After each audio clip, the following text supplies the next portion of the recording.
Bom dia, queridos, tudo bem? Que a graça e a paz do nosso Senhor seja com todos nós nesta manhã. É um privilégio para mim, mais uma vez, estar com os amados. Hoje nós estamos lidando com o segundo episódio da nossa série de mensagens da EBD, chamada Simplesmente Crente, que é o tema de um livro do Orton, né? Vocês tiveram a introdução, o primeiro capítulo ali com o reverendo no último domingo. E agora nós teremos o segundo momento acerca desse livro, onde nós trataremos acerca do segundo capítulo. E o nome do segundo capítulo é Corriqueiro não é o mesmo que medíocre. Corriqueiro não é o mesmo que medíocre. E nós estaremos meditando um pouquinho nessa verdade no dia de hoje. Rafa, o vídeo está indo? Nós vamos fazer uma oração para que nós possamos começar este momento, tá bom? Senhor nosso Deus, nós a Ti somos gratos pela oportunidade que temos de estarmos aqui reunidos em favor do Teu nome. Que o Senhor possa nos abençoar, possa edificar a Tua igreja no dia de hoje e que eu seja apenas um instrumento a passar a mensagem que outrora falou ao meu coração. Que nós tenhamos um momento de aprendizado, que entendamos o que o Senhor requer de nós nessa manhã e que isso nos desperte a sair daqui de forma diferente da qual nós entramos. Que nós possamos glorificar ao Senhor não só com o nosso falar, com o nosso cantar, com o nosso escutar, mas que todas as nossas ações possam declarar que nós somos filhos Teus, amados no Senhor, alvos, ó Pai, do sacrifício do Teu Filho amado Jesus Cristo naquela cruz. E agora, encontrados por Ti, nós somos cristãos, somos aqueles que foram remidos pelo sangue do Cordeiro derramado naquela cruz. Que o Senhor venha impactar os nossos corações nesta manhã e que nós venhamos aprender um pouco mais sobre o Senhor e despertar em nós esse desejo de querer ainda mais saber sobre quem Tu és. Nos abençoe, esteja conosco, capacitando-os. Em nome de Jesus, que nós oramos a Ti. Amém, Senhor. Vamos tentar passar o vídeo. Pronto. Pessoal, esse vídeo aqui é uma música, na verdade. É um clipe. E eu queria muito que nós prestássemos um pouquinho de atenção na letra. Tá bom? Todo dia a mesma história. Acordar e ir pra escola. Antes tomar um café, na mesa oração. Lúcia quer tocar piano, Benjamin vai jogar bola, Olivia brinca de boneca, ali vai Gugu Dadá. Mãe e pai se beijam até logo, é a vida. É só no caminho que se encontra a alegria.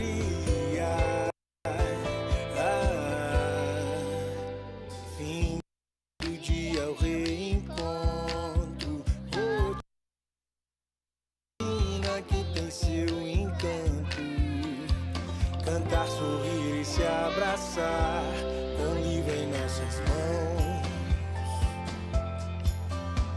Dentre as coisas mais impressionantes que no mundo vi, ser espelho no escuro, luz do bem a refletir.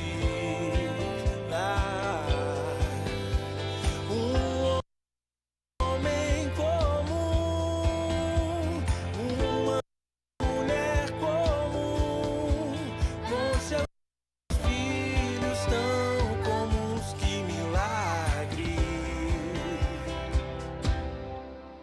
Família, essa casa me ensina, sem tempo pra nada, mas aqui o eterno está. Me diga de onde mais provém a vida, vivendo seus defeitos, a perfeição pude encontrar.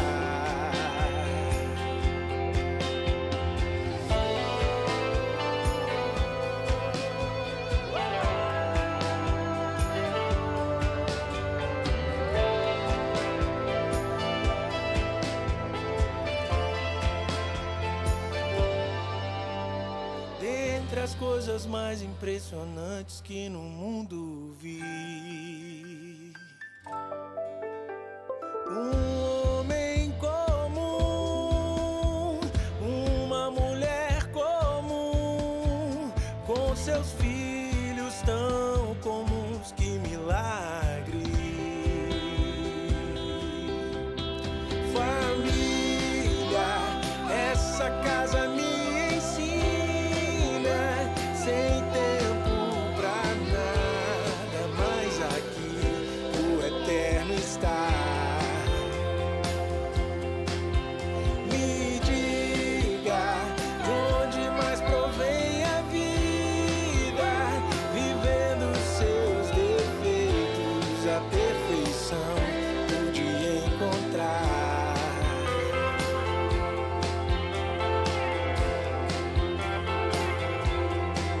Foi vivendo seus defeitos que a perfeição pude encontrar.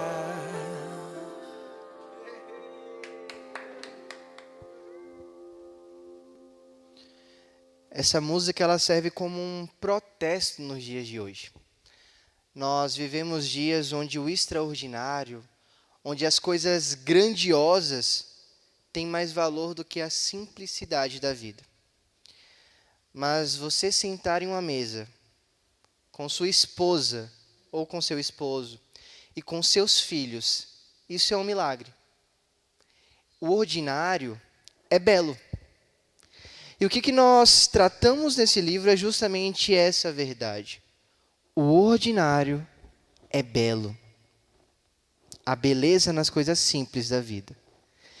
Entretanto, tem uma grande questão que o autor aborda, que é a grande problemática desse segundo capítulo, é justamente sobre a transformação do significado da palavra ordinário.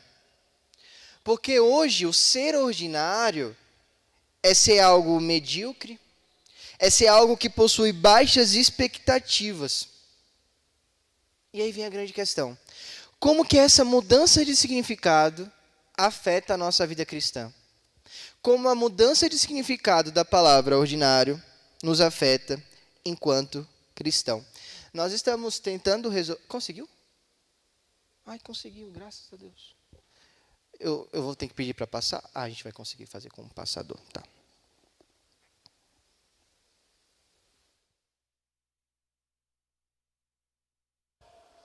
Obrigado. Eu aponto para lá? Isso. Então, como eu já falei para os amados, o nosso tema desse segundo episódio é corriqueiro não é o mesmo que medíocre. E aí vem o primeiro versículo que eu quis trazer para nós, é justamente o que está lá em Colossenses 3:23, qual diz: tudo quanto fizerdes, fazei-o de todo o coração, como para o Senhor e não para homens. Paulo, escrevendo aos Colossenses, utiliza a palavra tudo, que é justamente o antiverso da palavra nada. Então, o que é esse tudo? É realmente tudo. Tanto é que quando ele vai dizer para os coríntios acerca de glorificar a Deus, o que ele vai usar? Portanto, quer comais, quer bebais, ou façais outra coisa qualquer, fazei tudo para a glória de Deus. Então, o que eu devo fazer para a glória de Deus? Comer, beber, me vestir, trabalhar, sentar em minha casa, assistir uma televisão, vir à igreja. Todas as coisas que nós fazemos durante o nosso dia a dia devem ser feitas para a glória de Deus, segundo as Escrituras. Essa é a problemática que eu passei para os amados. Como nós podemos entender, então, a transformação do significado da palavra ordinário para algo que representa mediocridade e baixas expectativas em nosso contexto atual? Quais implicações isso traz para a nossa percepção de voltar à excelência da vida cristã? E aí ele vai trazer para nós o conceito de excelência distorcida. É a grande causa que essa quebra de conceito do ordinário traz para nós. O que seria isso? Primeiro ele define o que é excelência. Excelência é ir além e acima do chamado ao dever. E qual que é o nosso dever enquanto cristãos? Qual que é o nosso principal objetivo enquanto cristãos? E os nossos pais da igreja, eles nos respondem isso lá no breve catecismo, na primeira pergunta, dizendo que o fim principal do homem é glorificar a Deus e alegrar-se ou gozá-lo para sempre. Esse é o nosso objetivo enquanto cristãos, do dia em que nós nascemos até o dia em que nós morremos ou fomos chamados pelo Senhor, o Senhor voltará para nos buscar. E aí vai justamente o que eu passei para os amados. Então, em toda a nossa vida, nós precisamos fazer tudo para a glória de Deus. A excelência, ela requer o se importar com alguém ou alguma coisa, a ponto de investir nosso tempo, esforço e habilidades nisso, tendo como alvo, mais uma vez, a glória de Deus e o bem do nosso próximo. Lá em Êxodo 20, foi o tema da nossa última série de exposições. Nós trabalhamos os 10 mandamentos. Os 10 mandamentos, eles são compostos de mandamentos verticais e mandamentos horizontais. Tanto é que o próprio Cristo, quando ele vem à Terra, ele resume os mandamentos em 2. Quais são eles? Amarás o Senhor teu Deus de todo o teu coração, ele vai falar não sobre todas as coisas, e ao teu próximo como a ti mesmo. Ou seja, todas as nossas ações devem ter como propósito o meu amor para com o Senhor e o meu amor para com o meu próximo. Só que aí, Agostinho vai trazer para nós... Agostinho vai trazer para nós justamente essa questão da distorção da excelência. A distorção da excelência, ela ocorre quando achamos que tudo é a nosso próprio respeito. E aí que entra a fase de Agostinho, quando ele vai dizer que a excelência do pecado é virado para dentro de nós mesmos. Quando que essa excelência ela é distorcida? Quando o alvo das coisas que eu faço não é a glória de Deus, nem o bem do meu próximo, mas é o meu próprio bem. Não é o que nós estamos vendo no mundo atual? Pessoas fazem. Nós trabalhamos em uma das minhas mensagens sobre a síndrome de burnout, que é essa estafa por tanto trabalhar. E a gente percebeu que no Brasil há uma crescente enorme dessa síndrome. Pessoas se entregam ao trabalho, pessoas esquecem as suas famílias, esquecem os seus momentos de lazer para produzir. E fazem com excelência. Mas qual que é o alvo dessa excelência? É o seu bel prazer. É o aumento de salário. É a fama que ela vai ter perante a sociedade. É o status que ela detém perante a igreja.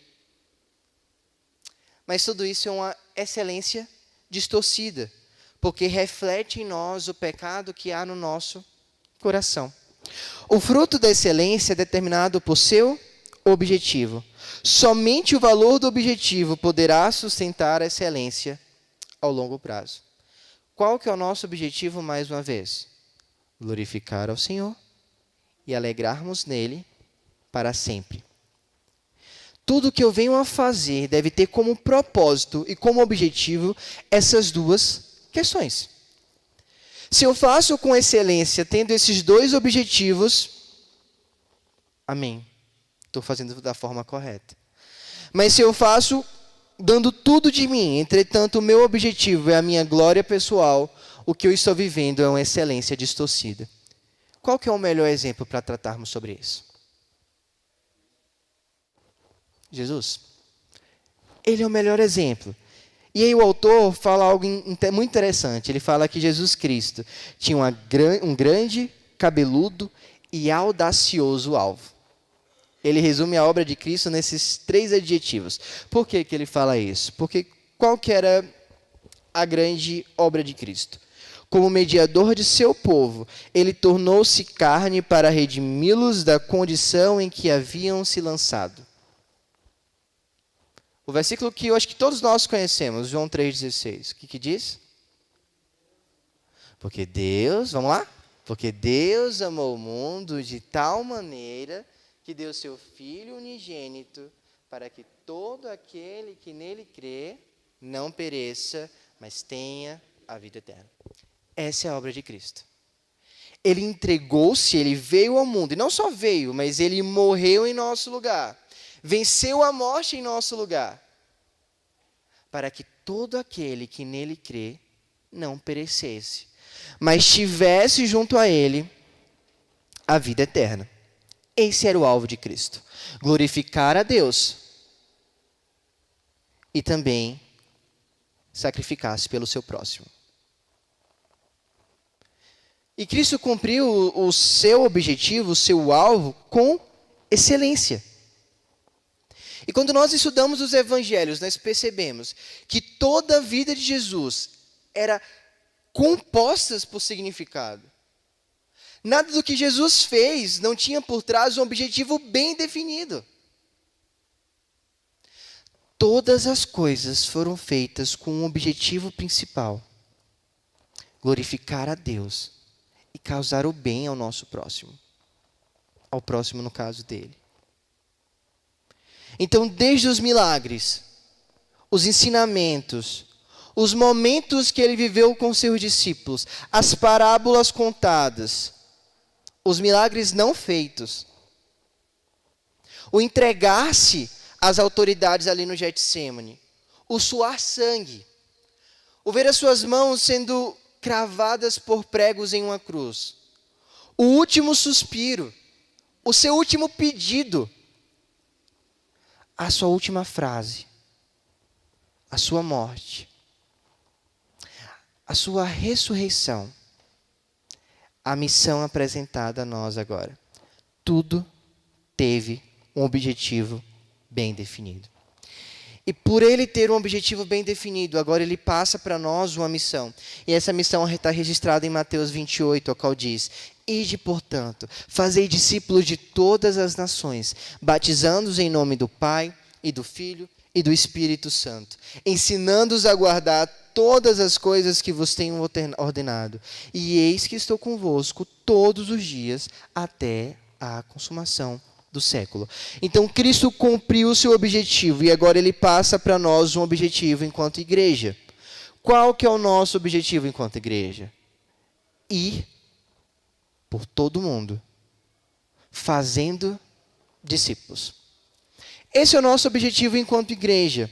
Mas ao mesmo tempo que somos corpo, somos membros distintos. E como os membros distintos, nós temos, além da missão da igreja, nós possuímos diversos chamados na comunhão dos santos. E também como pais e filhos, carpinteiros e médicos, amigos e vizinhos, voluntários e cidadãos. Enquanto igreja, nós temos o objetivo de ir ao mundo pregando o evangelho. Mas como membros desse corpo, onde quer que Deus nos coloque, nós precisamos fazer aquilo com excelência, porque a excelência glorifica a Deus. Então, eu não sei qual é o seu trabalho. Nós podemos ser aqui donas de casa, nós podemos ser aqui advogados, médicos, engenheiros, empresários, caminhoneiros, não sei. Mas onde quer que o Senhor o colocou, Ele colocou com o propósito de você desempenhar tudo o que lhe for proposto com excelência. Então, como que eu sou um crente no meu trabalho? Desempenhando todas as minhas funções com excelência. Então, se eu sou uma dona de casa, eu preciso ser a melhor dona de casa. Mas isso não acontece para o meu ego pessoal. Isso não acontece para a minha própria fama. Isso acontece porque eu preciso glorificar ao meu Deus com tudo que eu faço. Então, seja lavando um prato, eu preciso lavar aquele prato da melhor forma possível. Porque eu não estou fazendo isso para homens. Para quem eu estou fazendo isso? Para Deus. Não é isso que Paulo diz aos Colossenses? E tudo quando fizerdes, fazei-o de coração, como para o Senhor, não para homens. Mas sabe qual é a grande questão envolta sobre essa problemática? É que nós pensamos que isso está se dirigindo a coisas muito grandiosas. Então, é quando eu faço um projeto que eu preciso fazer para a glória de Deus. É quando eu faço uma viagem missionária que eu faço para a glória de Deus. É quando eu encaminho os meus filhos a um seminário. É quando eu dou os meus recursos a missionários. Nós colocamos coisas grandiosas para fazer. Tudo. A palavra é tudo. Tudo vai desde eu lavar um prato até uma programação na igreja. Pergunta: o que adianta, domingo após domingo, eu me esforçar para dar uma grande programação para todos?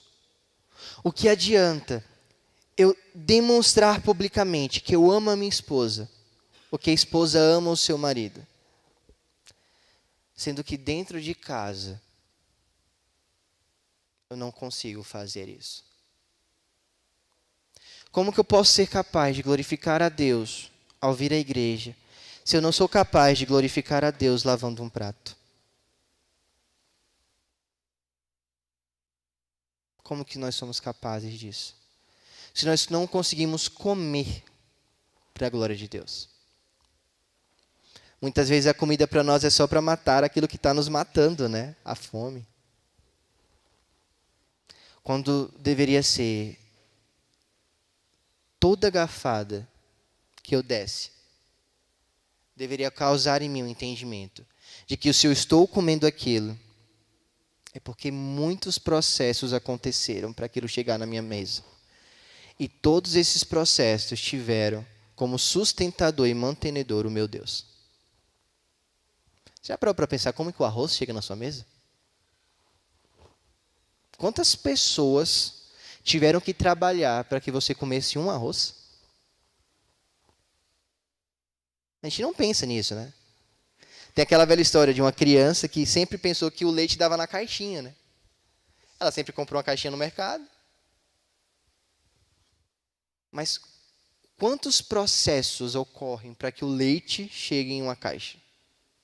Quantas pessoas passaram nesse processo para que você conseguisse tomar uma simples xícara de leite? É algo ordinário. Você pegar uma xícara, colocar o leite e tomar. Mas isso deveria ser algo extraordinário. Porque o Senhor concedeu recursos, o Senhor concedeu momentos específicos para que aquele leite fosse feito, fosse fabricado, pessoas o produzissem, pessoas estivessem em fábricas empacotando aquele leite, caminhoneiros tivessem pegado aquele leite e levado ao supermercado, pessoas no supermercado tiveram que fazer a contação daqueles produtos, tiveram que empilhar em suas prateleiras, tiveram que colocar preços ali. Você foi ao supermercado. Para você ir ao supermercado, você precisou de uma locomoção. E a gente vai para todo o trabalho de como a locomoção foi feita. E aí você chega no supermercado. Mas para você estar no supermercado, pessoas tiveram que construir aquele supermercado. E aí você vai para todo o processo de construção de supermercado. Mas para a pessoa construir um supermercado, ela precisou de elementos para aquilo. Ela precisou de um tijolo, ela precisou de um cimento. E aí você vai para todo o processo de construção de tijolo e cimento. Por um simples leite. Mas vamos passar. Ele entra no tópico também da persistência. E aí eu vou lá para 2 Timóteo, capítulo 4, versos 7 e 8, o qual Paulo diz: combati o bom combate, terminei a corrida, guardei a fé. A vida de Paulo, ela é repleta de momentos adversos. Entretanto, ele consegue chegar ao final da sua vida dizendo: eu perseverei até o final. A excelência, ela não pode ser cultivada por lobos solitários. Por essa razão, é que Cristo nos coloca em sua expressão local de seu corpo visível. Como que nós podemos perseverar em meio ao ordinário das coisas? Estando em um corpo. nós não fomos feitos para sermos lobos solitários. Nenhum de nós fomos feitos para estarmos em nossas individualidades. Pelo contrário, nós fomos colocados dentro de um grupo de pessoas. É por isso que domingo após domingo nós nos lembramos, porque aqui é uma instrução mútua, de que Deus está agindo em nós e que Ele requer de nós excelência. Eu preciso que você me lembre disso, da mesma forma que você precisa que eu te lembre disso. Nós precisamos ser corpo, se quisermos perseverarmos até o fim. Tanto é que uma grande arma do inimigo é justamente nos afastar. Quando a intolerância religiosa ela chega a determinado país, qual é a primeira instituição a sofrer? A igreja. O que eles fazem? Eles espalham essas pessoas. Isso é uma prática muito antiga. Quando a gente vê, por exemplo, o período de dominação ali de Israel, não sei se foi os assírios, eles tinham a prática de pegar o povo que eles dominavam e aí espalhá-los em vários locais, para que eles não estivessem junto, porque se eles estivessem junto, a cultura seria mantida. Então, o que eles faziam? Eles espalhavam essas pessoas para que elas não pudessem conversar entre si, e assim a cultura ela ia se dissipando. Essa mesma prática existe em nós. Só que agora ela é algo interno. Então, você não sente mais desejo de vir à igreja, você não vê mais utilidade em estar aqui. O mundo fala para você, nossa, domingo de manhã, 8 horas da manhã, você podia estar numa praia, você podia estar correndo, aproveitando o ar livre. E você está em uma igreja. O mundo coloca isso em nossos corações. E é uma grande arma do inimigo. Porque se nós quisermos perseverar, nós precisamos estar juntos enquanto corpo. Por fim, o autor vai tratar sobre um grande perigo. A excelência é importante. Tudo que nós venhamos a fazer, precisamos fazer com excelência, porque nós aprendemos que tudo que fazemos para o Senhor. Ponto. Só que há um grande perigo. A excelência é uma virtude quando tem em vista a glória de Deus e o bem do nosso próximo. No entanto, o amor próprio transforma este impulso em vício. Por que você faz o que você faz? Você já parou para pensar? Por que você ajuda o próximo? Por que você dá o seu dízimo? Por que você vem à igreja? Por que você lava um prato? Por que você trabalha de segunda a sexta? Por que você faz o que você faz? Você já parou para pensar nisso? Tem uma frase no aconselhamento, o reverendo que me falou essa frase, que diz, eu faço o que eu faço porque eu quero o que eu quero. Muitas vezes nós fazemos algo não em prol do nosso próximo. Eu posso dar uma esmola a um pobre na rua, mas eu posso fazer isso por amor próprio. Porque eu faço aquilo querendo me auto-justificar, querendo me auto-engrandecer. E o grande perigo apontado pelo autor é o perigo do perfeccionismo. Existe alguém perfeccionista aqui? Giba, né? Eu também já me considerei muito tempo assim, né? E a grande questão do perfeccionismo é que esse grande defeito, ele se assemelha com a qualidade. Nossa, aquela pessoa faz tudo com muito zelo. Aquela pessoa é muito zelosa naquilo que ela faz. Aquela pessoa entrega os melhores projetos, os melhores bolos. Aquela pessoa trabalha com excelência. O perfeccionismo, ele se fantasia de uma qualidade. Mas será que de fato ele é uma qualidade? Veremos. O anseio por aprovação pode impedi-los de receber a misericórdia de Deus e de servir ao próximo de modo simples. O anseio por aprovação. Algumas coisas que fazem com que nós nos tornemos perfeccionistas. O medo de falhar. Você faz o que você faz porque você tem medo de falhar. o temor da rejeição, o desejo de evitar a dor e o desejo da autojustiça. Eu sempre faço esse exercício. Toda vez que eu quero fazer o bem ao meu próximo, eu paro e penso, Arnaud, por que você está fazendo isso? Existe em você uma justificativa e um objetivo agradável ao Senhor? Ou você faz o que você faz porque você tem desejos pecaminosos? Estava conversando com um jovem esses dias, e ele falou sobre o desejo dele de dar tudo de si no trabalho. Ele falou, não, eu acordo pensando que eu preciso fazer o meu melhor, eu acordo pensando que eu preciso dar tudo de mim naquele lugar. Eu falei, bênção, meu irmão, amém. Porque se eu não fizer, outra pessoa fará no meu lugar. Aí eu falei, retira a bênção, tá? Vamos tratar esse pecado. Esquece que eu falei. Eu falei assim, amém pela sua vida, porque você está dando o seu melhor. Mas péssimo é o desejo do seu coração. Eu não devo fazer o que eu faço com medo de outra pessoa fazer melhor do que o meu. Eu não preciso me esmerar no que eu faço com medo de falhar em algum momento. Eu não preciso trabalhar muito com medo de evitar o desemprego futuro e a dor que ele vai trazer a mim.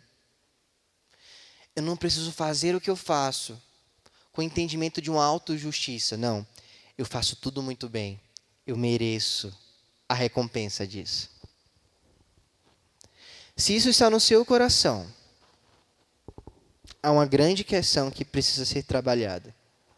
Porque a excelência com que você tem feito as coisas não revela um coração próximo do Senhor, mas revela um coração totalmente egocêntrico, focado em você. O mundo tem dito que o foco da sua vida é você mesmo. Errado. Qual é o foco da nossa vida? Mais uma vez, amar o Senhor nosso Deus sobre todas as coisas e amar ao nosso próximo como a nós mesmos. Deus resume o mandamento em 2 e os 2 apontam para próximos. Nenhum aponta para você. Então, por que eu devo viver a minha vida? A fim de eu mesmo receber a recompensa do que eu faço. Eu acho que essa é uma questão a ser bem discutida. Quando encontro somente em Cristo a minha justificação, eu estou livre para amar e servir aos outros de formas ordinárias e não alardeadas. E aqui o autor vai fazer uma grande referência aos fariseus.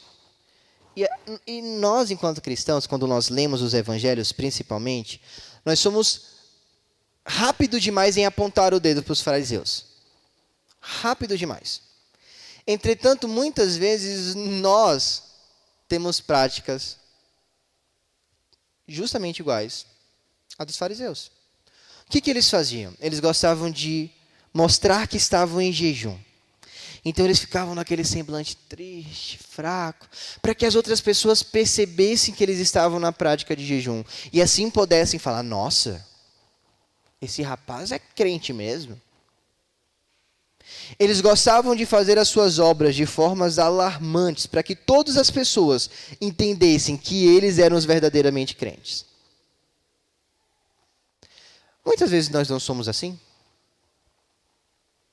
Muitas vezes nós fazemos o que nós fazemos porque nós queremos receber o elogio. Nós queremos receber o amor do outro. Então, eu faço uma ação generosa ao meu próximo, mas isso, mais uma vez, revela o senso de amor próprio que eu tenho. Qual que é a grande questão aqui? E eu acho muito lindo isso. Por quê? A gente sempre tenta entender a teologia como conceitos muito distintos da nossa vida comum. Só que a teologia, ela é super prática. Os conceitos teológicos, eles são super arraigados em quem nós somos. Aqui a gente está perante a teologia da justificação. Que é isso? Nós somos justificados não pelo nosso próprio fazer, mas pelo sacrifício de Cristo.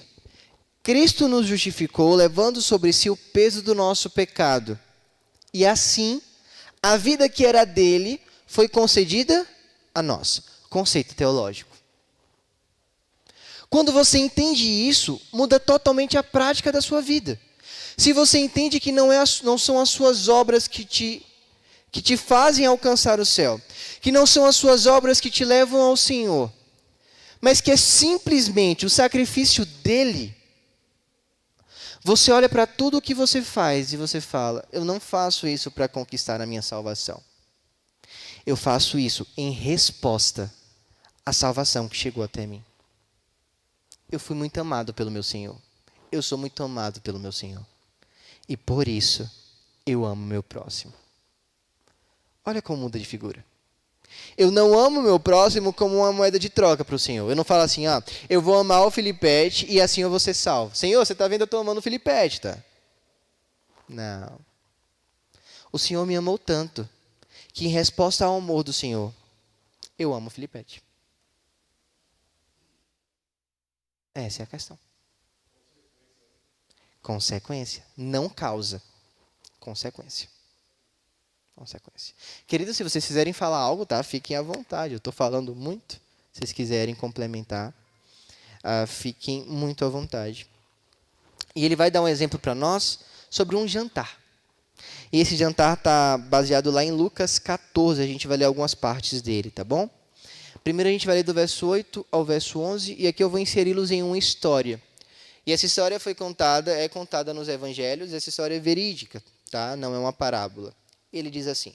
Então aqui o Senhor ele foi convidado para um jantar na casa de pessoas grandiosas, a lei daquela época. E aí em determinado momento o Senhor pega a palavra e o Senhor fala àquelas pessoas. Ele diz assim: quando por alguém fores convidados para um casamento, não procures o primeiro lugar, para não suceder que, havendo um convidado mais digno do que tu, vindo aquele que te convidou e também a ele te diga, dá lugar a este. Então, irás envergonhado ocupar o último lugar. Pelo contrário, quando fores convidados, vai tomar o último lugar, para que quando vier o que te convidou, te diga, amigo, senta-se mais para cima. Seja a isto uma honra diante de todos os mais convidados. Pois todo o que se exalta será humilhado, e o que se humilha será exaltado. O que Cristo quer fazer aqui não é uma norma de etiqueta para casamentos. O que Cristo quer trabalhar aqui é o coração daquele povo. Aquelas pessoas se consideravam mais dignas do Senhor pelas suas práticas. Então elas se consideravam dignas de que em um casamento elas se sentassem à frente. Elas eram merecedoras de serem exaltadas.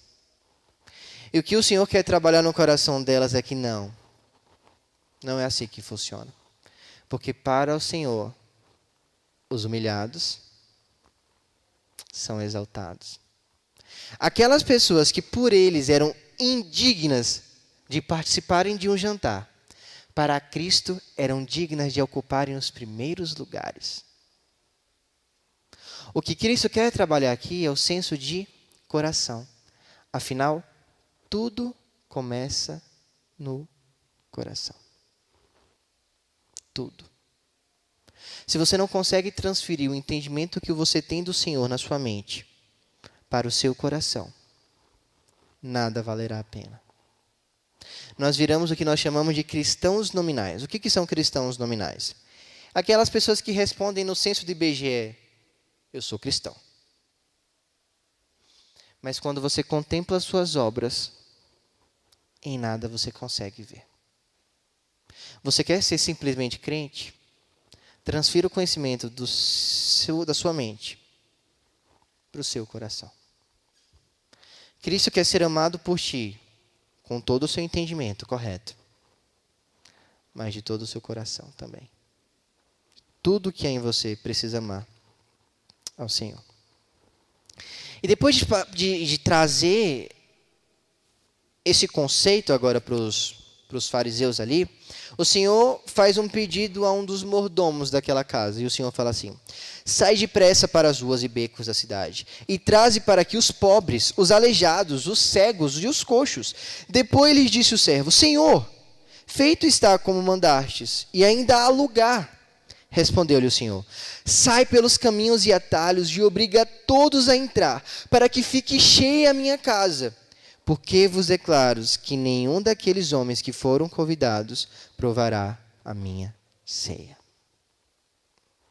Uma vez que você entende isso, todos agora são dignos de adentrarem a minha ceia. Porque a dignidade não está naquelas pessoas, mas está naquele quem faz o convite. E agora coxos, aleijados, os pobres, pessoas que eram desprezadas por vocês, eles têm lugar na mesa. Porque não são as nossas obras que nos salvam, queridos. Não são o nosso muito fazer que nos salvam. Isso não é causa, isso é consequência. Uma vez que nós entendemos isso, nós conseguimos amar o nosso próximo da forma que o Senhor requer de nós. Nós conseguimos olhar para o nosso próximo entendendo que se nós somos dignos de sermos chamados filhos de Deus, é porque Ele, pelo sacrifício de Cristo, também o pode ser. E é por isso que Lucas, ele continua narrando e aí ele traz um novo conceito no versículo 33. Ele diz: assim, pois, todo aquele que dentre vós não renuncia tudo quanto tem, não pode ser o meu discípulo. Nós precisamos renunciar tudo aquilo que nós temos. E muitas vezes vai ser uma renúncia de um amor próprio. Vai ser a renúncia de pensamentos errados. Vai ser a renúncia de valores que são em nós tidos como corretos, mas em Cristo são totalmente errados. Nós precisamos renunciar todas essas coisas, se nós realmente quisermos ser discípulos de Jesus. Onde está o seu coração? Não foi justamente isso que o jovem rico teve o entendimento enquanto conversava com Cristo? Ele cumpria todos os mandamentos. Todos os mandamentos. Mas o coração dele estava inclinado para algo que não era o próprio Cristo. E aí quando o Senhor fala: vá, vende tudo o que você tem e reparte, ele sai entristecido. Porque era dono de muitas posses. Eu não sei se você é dono de muitas posses, mas você é dono de muitas convicções que te afastam do Senhor. Na real, todos nós podemos ser um jovem rico.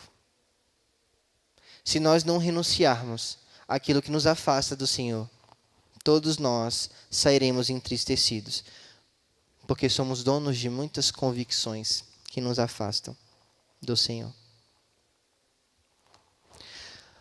Toda desculpa para recusar o convite do Mestre, até mesmo a busca por excelência religiosa, nos tornará estrangeiros em seu reino.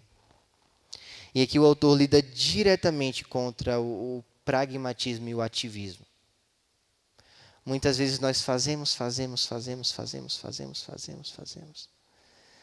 Mas isso em nada revela o nosso amor por Cristo. Pelo contrário, revela o nosso coração pecaminoso.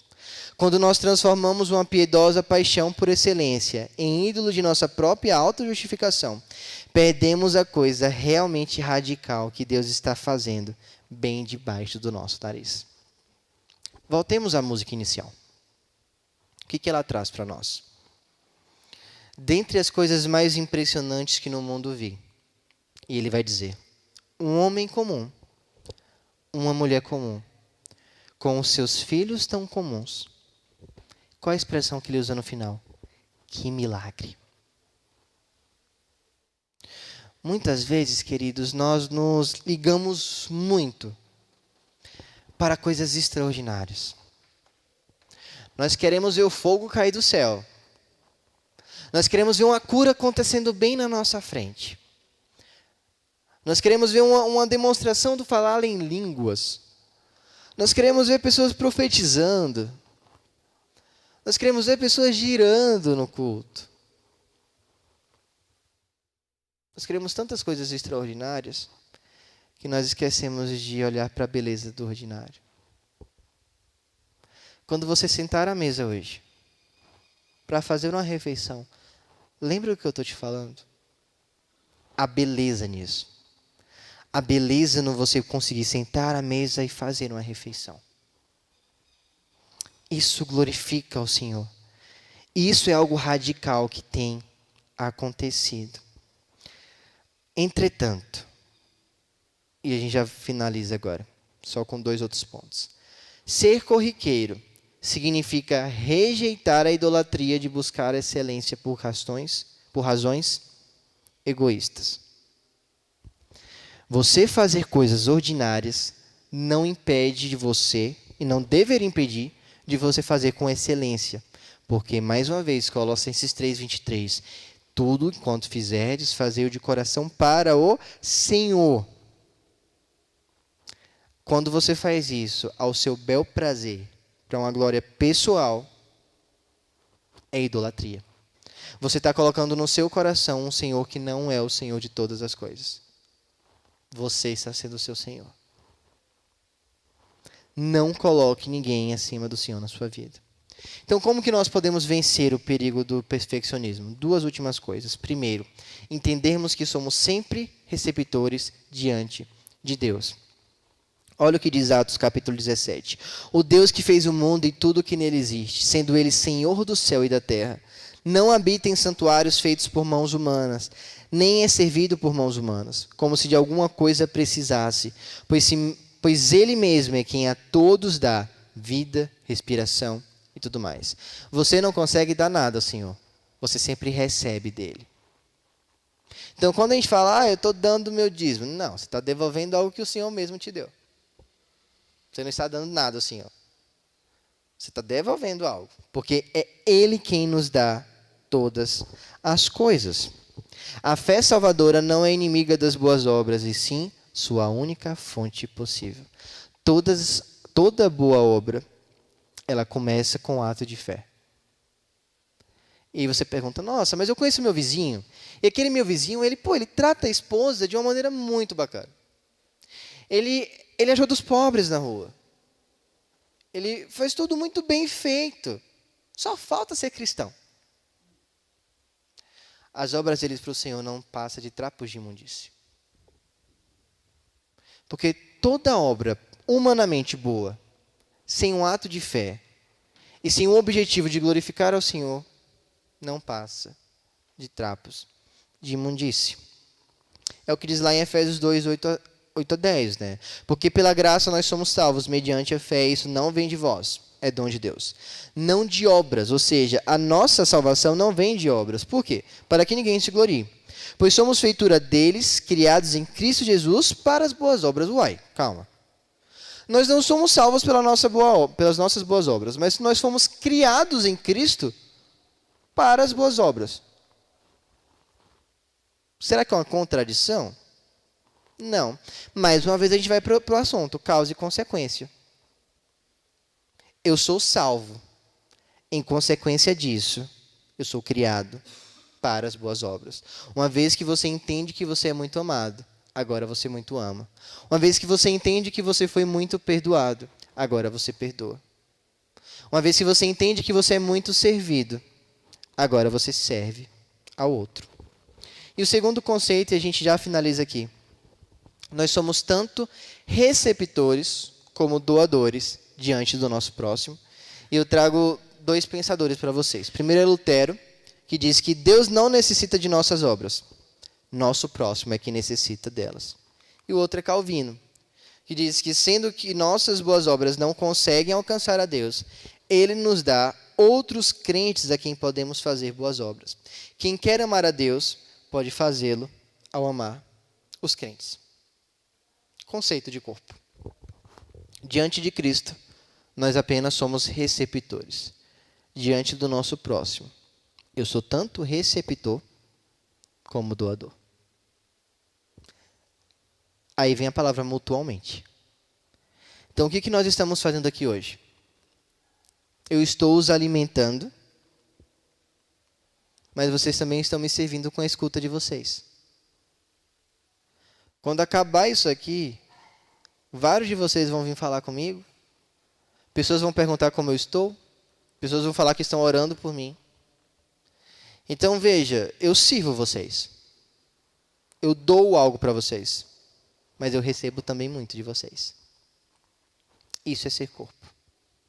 Deus não precisa das nossas boas obras, mas o nosso próximo precisa delas. O nosso próximo precisa de um abraço. O nosso próximo precisa de um carinho.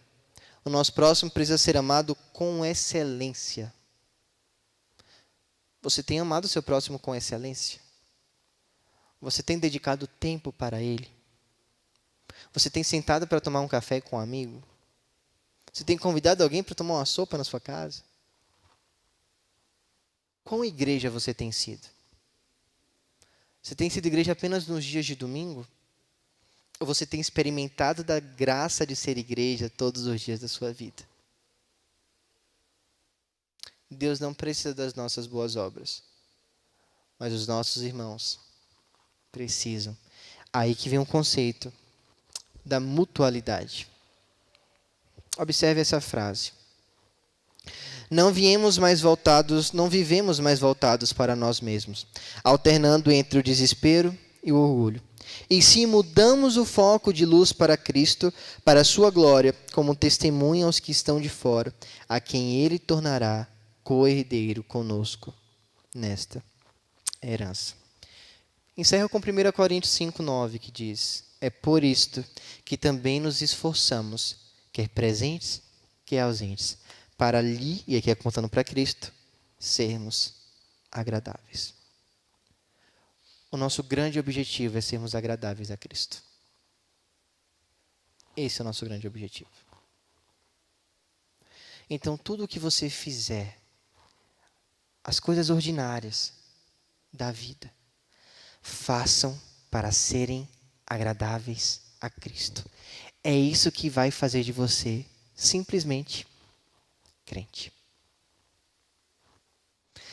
Voltemos para a nossa problemática. Eu queria que os irmãos respondessem ela. Será que a gente consegue voltar rapidinho? Com tudo que eu falei aqui, acho que agora a gente já consegue. Falei muito, né? Acho que a gente consegue já responder a problemática feita no começo dessa.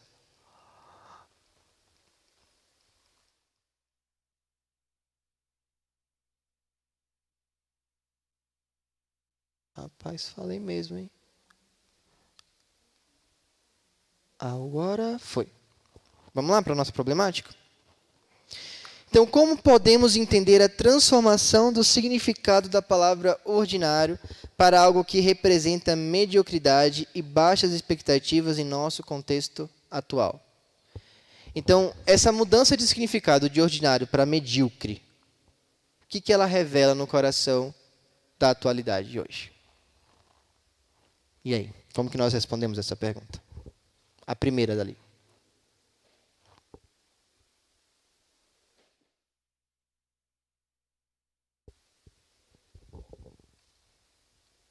Gente, não precisa fazer fila, tá?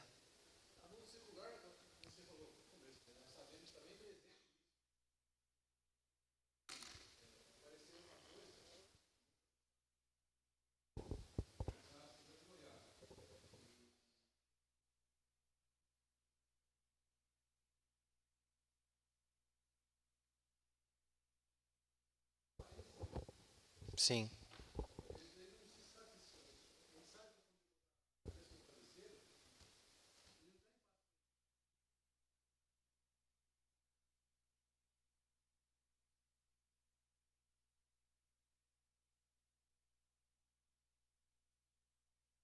Não ser, né, espiritual, né, não só somos na força do nosso braço.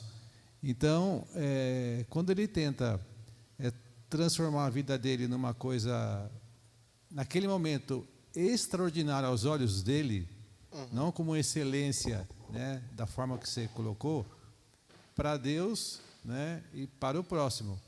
Mas ele está vendo só um lado, né, ele está vendo só o lado dele, né? Então, essa expectativa que fala ali, né, no contexto atual, é muito baixo, porque ele está só olhando numa vertente só, né? Ele está vendo só o lado dele só, né? Perfeito, perfeito. Alguém mais quer complementar?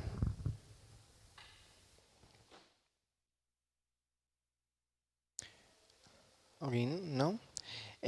E tem também uma grande questão de nós não começarmos a não valorizar as pequenas coisas. Eu acho que essa é a grande problemática aqui da segunda pergunta, que diz quais implicações isso traz para a nossa percepção de valor e excelência da vida cristã. Nós caímos muito no erro de nós não valorizarmos as coisas que verdadeiramente importam. Então, o que a gente tem visto nos dias de hoje? O pai sai de casa para trabalhar, a mãe sai de casa para trabalhar, os filhos ficam alocados em escola ou com uma pessoa que os cuida, e muitas vezes eles passam o dia todo sem ver os seus pais. Nós estamos priorizando mais o construir impérios do que o ordinário de sentar à mesa com os nossos filhos. Vocês já pararam para pensar nisso? Quais as implicações que isso tem tido? Vocês sabiam que o suicídio é a segunda maior causa de morte entre jovens de 18 a 25 anos no nosso país? O último censo diz que 14 mil pessoas se suicidaram, acho que foi no ano de 2023, ano passado, no nosso país. 38 por dia.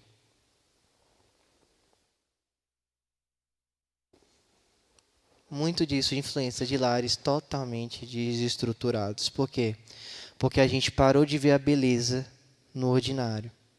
A gente parou, e eu falo muito isso na Bahia. Na Bahia, a irmã que é baiana, né? Na Bahia, a gente tinha muito o contexto de chegar tipo 7 horas da noite, todo mundo já tinha resolvido sua vida.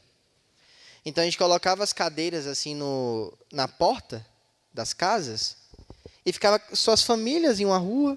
E aí uma família conversava com a família de lá, que conversava com a família de lá. E aí falava e contava as histórias e passávamos horas de tempo de qualidade. Eu lembro que eu sentava com os meus avós e a gente ficava ali na rua. Eles me contando as histórias de vida, as experiências. E falando sobre quem eles eram, os sonhos que eles tinham. E como eu era edificado com aqueles momentos. Hoje em dia, você chega lá e você não vê mais isso. Hoje em dia, 8 horas, está todo mundo trabalhando ainda. 10 horas, todo mundo trabalhando. Cada um no seu notebook, o filho está no celular, o outro no outro celular, o pai trabalhando, a mãe resolvendo a faxina, resolvendo a manhã, e naquela confusão. A gente perdeu a beleza do ordinário. E o grande propósito da nossa série é olhar mais uma vez para as coisas ordinárias e achar beleza nelas. Irmã Eunice, o microfone. Um exemplo claro que aconteceu no interior.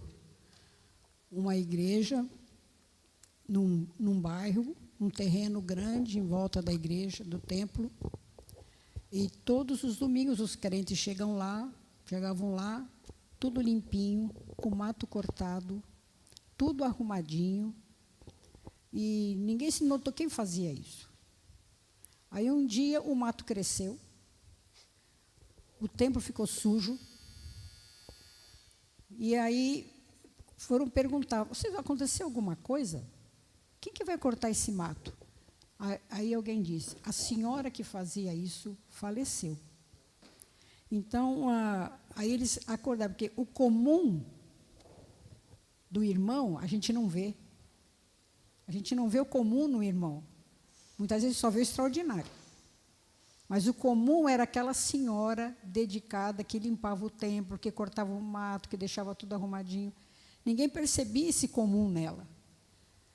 Com certeza, se ela fizesse alguma outra coisa mais extraordinária, todos veriam. Mas aí a gente precisa ver o comum no irmão. Ver nele o que ele está fazendo, para valorizar o comum dele, e não só o extraordinário. Porque o comum dele é extraordinário. Eu lembro muito da história da viuvinha, né?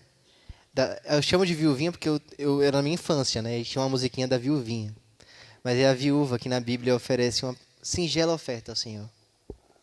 Mas é a oferta que ele se agrada, né? Você lembra da viúva que põe na caixinha lá? É a oferta que ele se agrada. E eu lembro que eu sou neto de pastor, né? E no interior é muito comum algumas práticas. E teve uma época que eles queriam incentivar a liderança em crianças.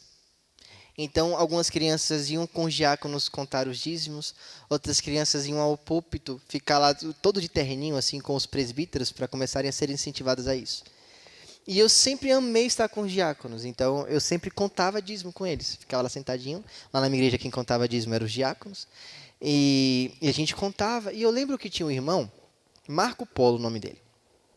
A gente chama de Marquinhos, carinhosamente. E aí o Marquinhos, ele sofre com algumas questões mentais, ele tem alguns transtornos mentais. E o dízimo do Marquinhos sempre me chamou muita atenção, porque eram sempre moedinhas. Tipo, R$2 de moedas, 10 centavos, 5 centavos. E a gente via dízimos muito grandes, e eu ficava pensando, né, meu coração de criança, como é que pode uma pessoa dar R$2 para a igreja, né? Enquanto tem irmão que dá 100, 200, 300, tem irmão que dá R$2. E eu cresci. E quando eu cresci, eu entendi o valor dos R$2 do irmão Marquinhos. Era o que ele podia ofertar. E eu falo para vocês, o Senhor se agradava muito mais dos R$2 do Marquinhos do que muito dízimo de 500, R$1.000. Porque ele fazia aquilo de coração. E isso eu tinha 6 anos. Hoje eu tenho 23. E eu lembro nitidamente as moedinhas do Marquinho. Então, o comum para nós é extraordinário de belo. Queridos, paremos um pouco. E comecemos a contemplar a beleza no ordinário das coisas. Que o Senhor assim nos abençoe. E nos faça enxergar o belo nas coisas simples da vida. Vamos orar? Senhor nosso Deus, nosso Pai, nós a Ti somos gratos pela oportunidade que temos de aprendermos sobre o Senhor, de aprendermos sobre o Teu amor para nós e sermos exortados a viver uma vida que glorifique a Ti. Pai, o nosso pedido nesta manhã é que nós possamos ver beleza nas coisas simples da vida, que possamos glorificar-Te não só com coisas extraordinárias, mas também com as ordinárias. Que entendamos que tudo,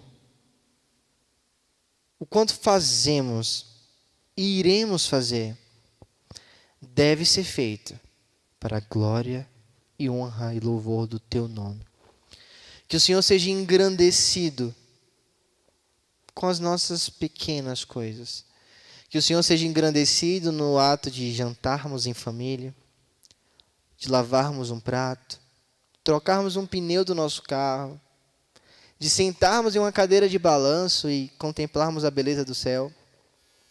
Que possamos, Pai, adorar-Te com tudo o que nós fazemos.